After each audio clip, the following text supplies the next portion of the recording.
കുടുംബ വഴക്കിനെ തുടർന്ന് മകളുടെ ഭർത്താവ് വീടിന് തീവച്ചു. വിയാർപുരം തച്ചുടപ്പറമ്പ് പ്രണവത്തിൽ ബാലകൃഷ്ണനും ഭാര്യ സുശീലയും താമസിക്കുന്ന വീടിനാണ് മൂന്നാമത്തെ മകളുടെ ഭർത്താവ് പെട്രോൾ ഒഴിച്ച് തീവച്ചത്.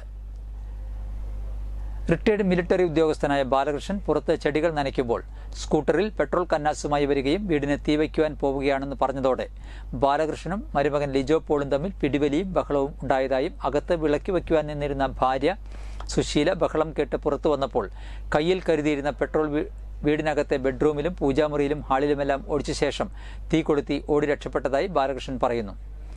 ബാലകൃഷ്ണന്റെ വിദേശത്തുള്ള രണ്ടാമത്തെ മകളായ രേണുക അശോക് കുമാറിന്റെ ഉടമസ്ഥതയിലുള്ള ഈ വീട് 1 വർഷം മുൻപാണ് നവീകരിച്ചത്.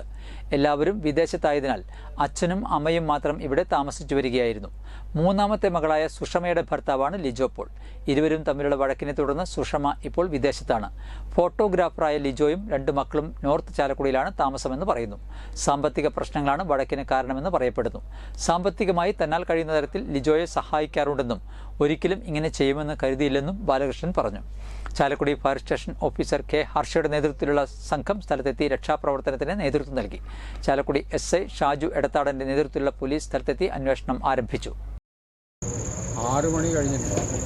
ആ സമയത്ത് ഞാനിവിടെ ചെടികളൊക്കെ നനയ്ക്കുകയായിരുന്നു. എൻ്റെ വൈഫ് ഉള്ളിൽ കുളി കഴിഞ്ഞിട്ട് വിളക്ക് കൊളുത്താനുള്ള പൂജാമുറിയിലെ വിളക്ക് കൊളുത്താനുള്ള സമയത്ത്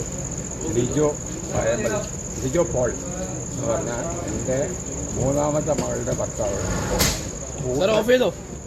സ്കൂട്ടറായിട്ട് ഇവിടെ വന്ന് നിന്നു. അപ്പോൾ ഞാൻ അവിടെ നിന്ന് ഇവിടെ കണ്ടപ്പോൾ എന്താ വന്നു, അപ്പോൾ അതിന് ഗേറ്റ് തള്ളി കൊടുത്തിട്ടാണ് വന്നത്. അപ്പോൾ വന്നപ്പോൾ എന്താ ഇവിടെ വന്നിരിക്കുന്നത് ചോദിച്ചപ്പോൾ എൻ്റെ സ്കൂട്ടറിൻ്റെ ഫ്രണ്ടിൽ ഒരു ബാരലിൽ പെട്രോൾ ഉണ്ടായിരുന്നു. ഇത് എടുത്തിട്ടാണ് ഉള്ളിലേക്ക് വന്നു.